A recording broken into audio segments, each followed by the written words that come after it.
Today we are joined with by Wallaroo number 120, a friend of mine, a SuperW representative for Queensland, Liz Patu. Liz, welcome. Thank you very much for your time. Really appreciate you coming on. No, thank you for having me. It's my pleasure. How have you been? How's things? Yeah, good. Busy, Yep. work, long hours and stuff. But yeah, with the whole COVID-19, it's really hard to do something. But yeah, it's been busy. Rugby union is what you're in now. What was the influence for you to get into rugby union? The influence for me was my dad and the boys in my family, which were my cousins and all. They were the big influence on me playing rugby. It's usually because I'm the only girl with the boys, and so it was just something that I guess it's in our blood. So yeah. How did you start? Was it just I'll go down to the footy field or the local rugby club and see if I can jump in and have a crack, or Well, no, I had a best friend, one of my best friends, Mia Tukuse. He was playing at West Bulldogs at the time, and because I was using his as my punching bag, and so he said that there was a women's team, and he goes, "You should try out for it." And I was like, "Well, okay." So, and because it was easy for me to go to the club because he was there, and so I met a lot of girls there, and like the likes of Leslie Tulatonu as well as Flick, Felicity Bennett. yeah, Flick. Yeah. They've been, yeah. So I met them there, and yeah, I never looked back. Awesome. And I guess so your junior development pathways was through Wests, was that? Yeah. Yeah, and Yeah, then so the women's program didn't have a juniors program at the time. And so you're basically, once when you get to the age of 18, I think, you were able to play opens. And for me, juniors program wasn't big for women's, whereas it was just straight into opens. And so from women's club rugby, went straight into tried out for Queensland in 2013. Yeah, so yeah, I haven't stopped playing since then. yeah, that's awesome. And how, I guess, for the women's aspect, was there a talent scout that said, "Hey, Liz, like, I want you to come down and trial," or was it like a Facebook post or something that you saw and were like, "Oh, I'll go down and have a run and see if I can get picked up"? How did that work? Um, it when was it? Yeah, in 2012 or 13, 12. I decided to get fitter and and take rugby a bit seriously. And then there was an open trials that happened at Ballymore for Queensland Reds, and so Felicity said to me, "Go try out and see how I go." And so I did. I decided, I was like, "Oh, I'm a bit nervous," but I ended up going and trying out, and yeah, before I knew it, I made the team. So Yeah, that's awesome. So I was just overcoming that fear. yeah. Yeah. And what was that fear around? Was it just, yeah, what was stopping you from initially just going, yeah, I'm just going to go and have a crack? Um, for me personally, it was just I'm not a people person type of person, so it's one of those fears of meeting new people. It's really hard for me. But then I got to know a lot of girls who are now really good friends of mine Yeah. now. So I've played alongside them, for years, and I've played against them. I've met a really good bunch of girls around the rugby community, and the fear of me letting that go and Felicity pushing me to go, and my dad as well pushing me to have a crack and stuff. It was nerve-wracking, but I overcame that. Yeah, and how good now look at you, Wallaroo and everything. It's awesome. How good. And how did Wallaroo selection come about? um I didn't think anything of it when I was playing Queensland, and um they sent out the eligibility criterias, And so I was like, okay, well, I am eligible to play for Wallaroos, but I'll just take it just in case. And so I did, and they, yeah, they gave me a call to come and train, to be part of the training squad. And so, yeah, from then on, I thought to myself, okay, well, this is either, I could either go back home and take everything I've experienced with the Wallaroos training camp, or I can continue. So I had to work twice as hard anyways. Because when I first started and went into the Wallaroos training camp, I was number 8. And so from there, the coach that we had at the time, the forwards coach, Jay, forgot his last name. Sorry, we'll find out. Yeah. And he was asking the forward pack if he wanted, who wanted to have a go at scrums or it being prop. And I was like, well, I can. So I wanted to. So, Yeah. yeah. And then I went into a scrum machine. We were doing scrum work. And so we were going up against the scrum machine, and he later on that day, he gave me feedback, and he said to me, you're an international prop. So I ended up staying with prop, and from then on I had to work twice as hard, Yeah. because I've never experienced the position before. I've never done the position before, so I had to work twice as hard. Mm. Yeah. So obviously learn the position, learn what you can Yeah. and can't do, push the boundaries a little bit. Yeah. Oh, that's Yeah. awesome. That's amazing. Yeah. That's really good. And so, what's your thoughts on the women's space in rugby at this current time, from grassroots to what you know, and to obviously your progression through the professional outlet into the international stage? What are your thoughts on the progressions and It's getting there.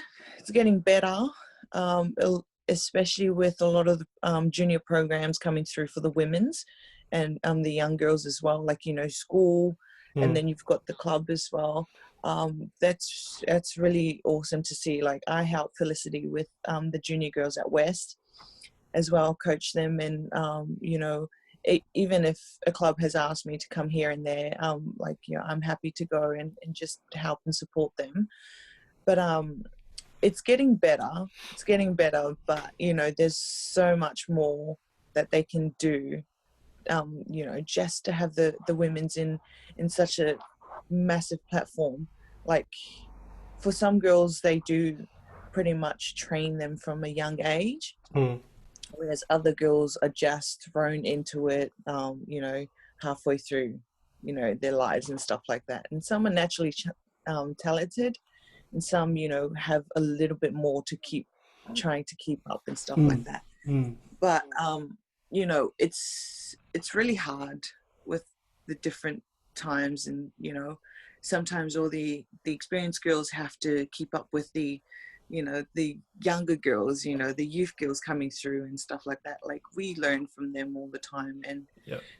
yeah, it's like, for me, yeah, that's my opinion on it, is like, they still have a lot to go. And further down the line, they could most likely be contracted. This could be a full-time job for somebody, Mm. for the women here in Australia and stuff like that. But until such time, we really can't tell. Yeah, yeah, I agree. I think from what I've seen, yeah, the women's space is growing, especially with the success of the sevens in particular. I think that's really, um, yeah, put Australia women's rugby on the map, so to speak. Just more Yeah. so in the sevens format, but as you say, the 15s, you don't really see a whole lot on Fox Sports and things like that. Like, we have seen some of the Super W games being published, I guess, on there. But yeah, it's an Yeah. interesting comparison when you compare it to the men's game, and sort of what's happening in their space and compare it to the women's. It's interesting, Yeah. but as you say, it's definitely growing, and it's great to see local clubs getting in there and creating women's teams for girls to come down and have a crack. And some of the girls' teams that I've been involved with have, but they go harder than some of the men. They honestly do, Yeah, and yeah, that's one thing, especially watching a bit of army rugby in my time. Watching the girls go and hit out, it was always entertaining. They always put on a good match. So, yeah, hopefully a little bit more growth in that space. But as you say, coming along slowly. But we'll see how we go, I guess. yeah, yeah, definitely. And so, what are the some of the highs and lows of your career, and how long have you been in rugby union? Been since 2009. Yeah, 2009. Okay, so 11 years. yeah, And yeah. what are some of the highs, some of the lows of that 11-year career? Well, some of the highs, yeah, okay. So the highs for me was making it to the Wallaroos, and making it big in that level. Especially, for someone like me, like I was never, to be honest, I was never actually thinking of myself as a talented person, but the Wallaroos coaches and Queensland coaches found something else. So I kind of believe that. But and also it came as a shock, but when I captained the Wallaroos, in 2009, 18, yep, 18. And that's one of the highest, that I've had, the highs that I had. The lows is when I got suspended. So I got suspended for 6 weeks Mm, for biting one of my opposition and a player and a friend of mine, Rebecca Clough. That that wasn't easy for me, to take the 6 weeks and stuff, but mm, it was something I paid for, and we all learn from it, and so I did.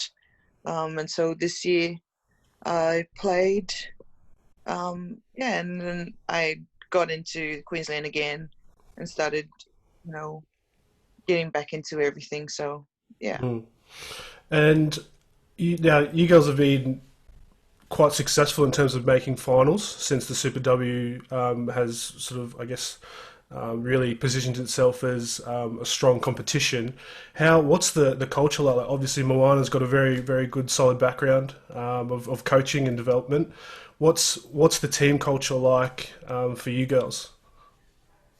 It changes every year because you could have different, you have different personnel all the time. You have different type of girls, and it's a team full of different cultures, and they bring a lot of different things, and so which is good in the team as well. So I really enjoyed it. Our team culture for Queensland is, like, we've got a strong bond with all the girls, and we all get along, and we all, you know if something's not working, somebody's giving feedback. It's criticism feedback, and like, they're not being harsh or anything, they're just helping the next person, like, and having the likes of Moana, Virtue, Damon Virtue, as well as Evan as well. Like, it's amazing to have those three um coaching us, like the knowledge that they have. And then for us, some of the girls are a lot more experienced, and some of the girls,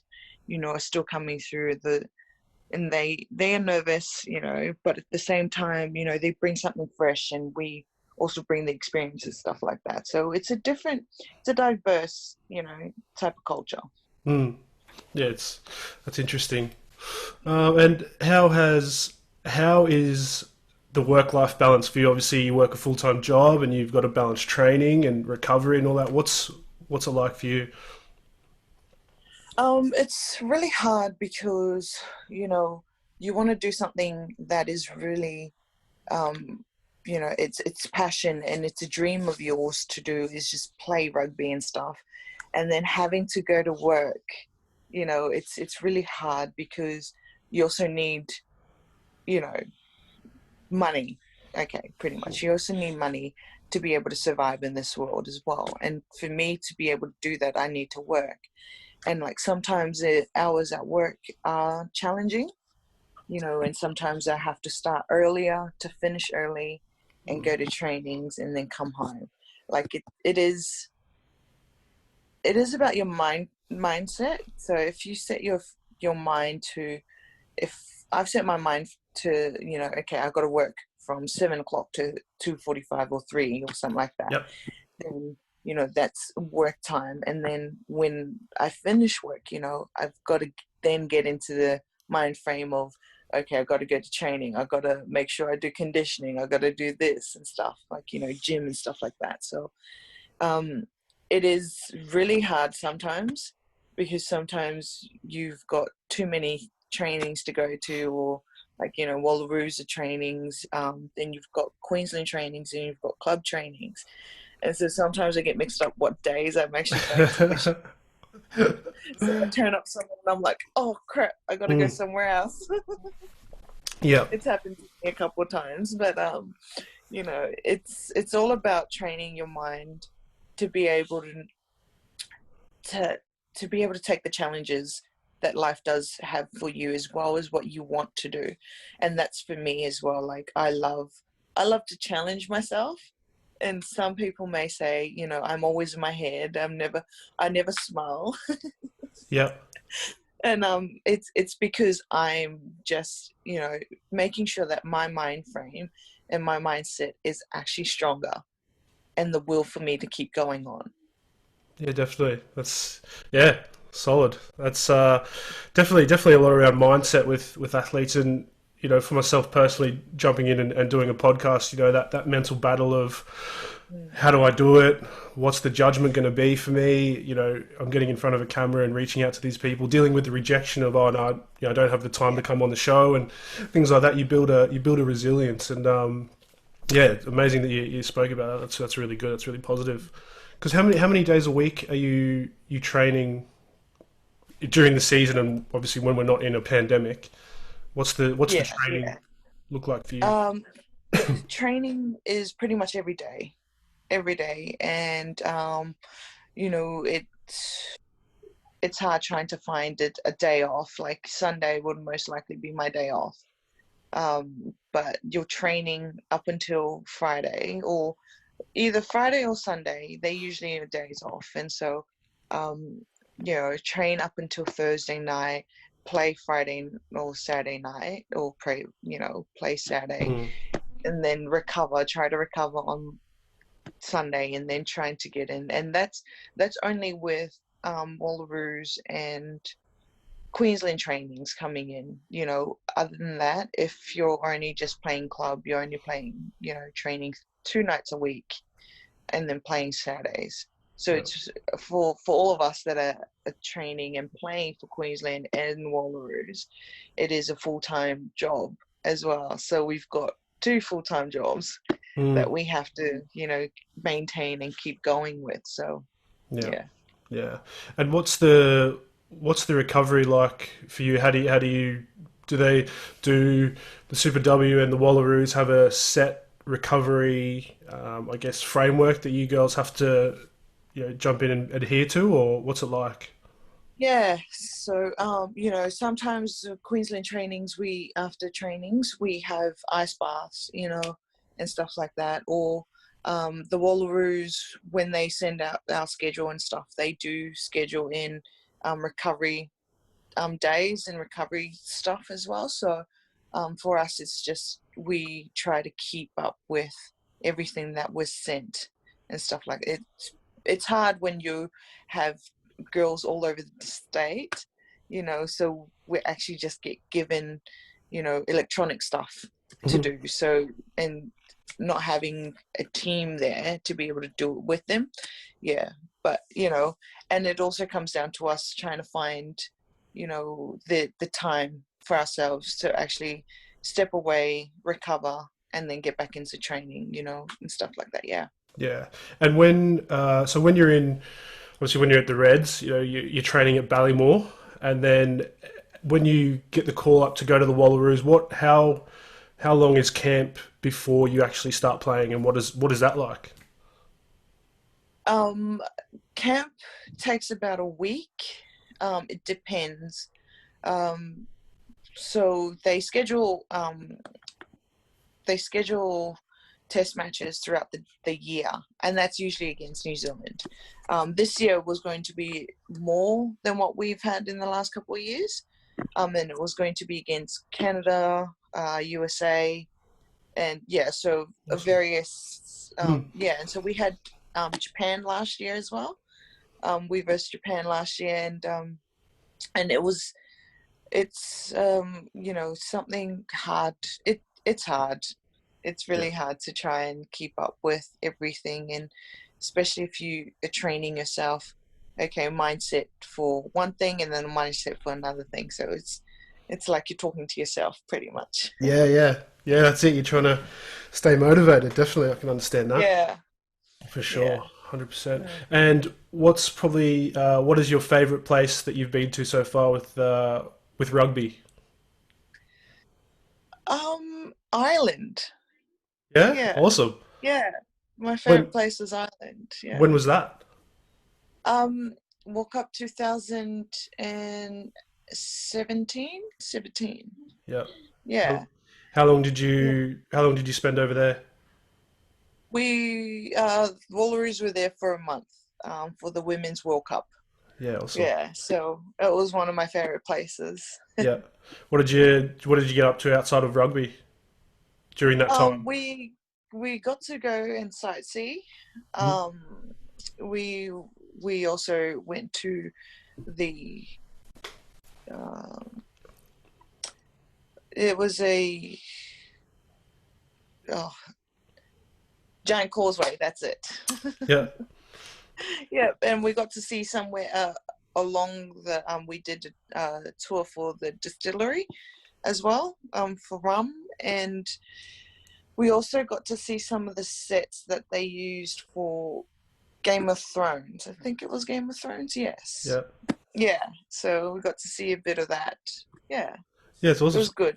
So you get a little bit of downtime and you sort of get to chill out with the girls and just go and do stuff outside of rugby. Go on. Yeah. Yeah. Definitely. Yeah. Yeah. And what are your views on post career? Do you have anything you're working towards once you wrap up and hang up the boots, or No, not really. yeah, just working, chipping away?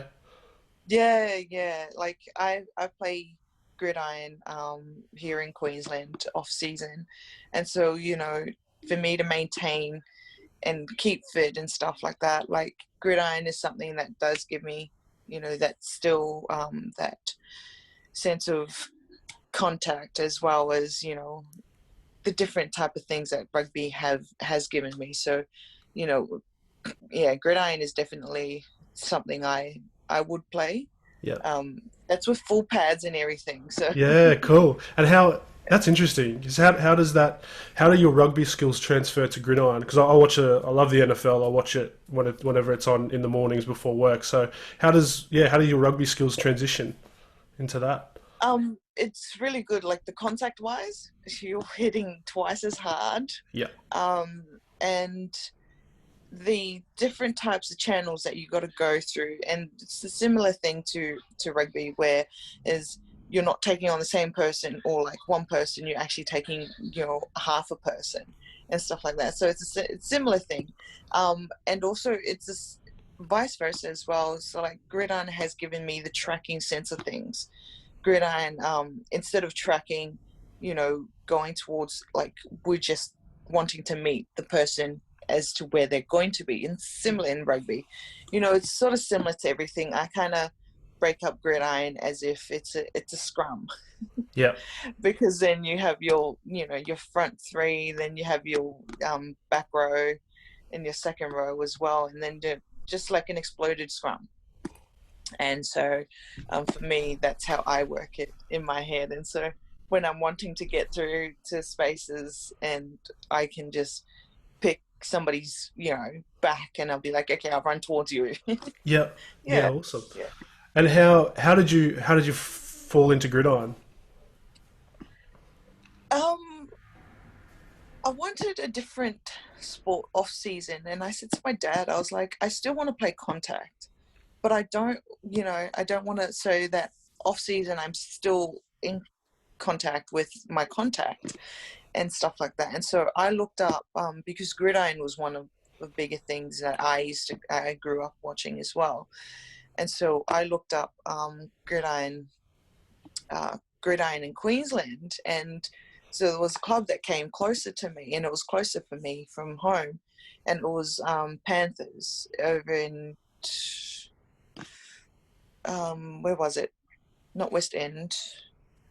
Um, Big Tree Pocket. Oh yeah.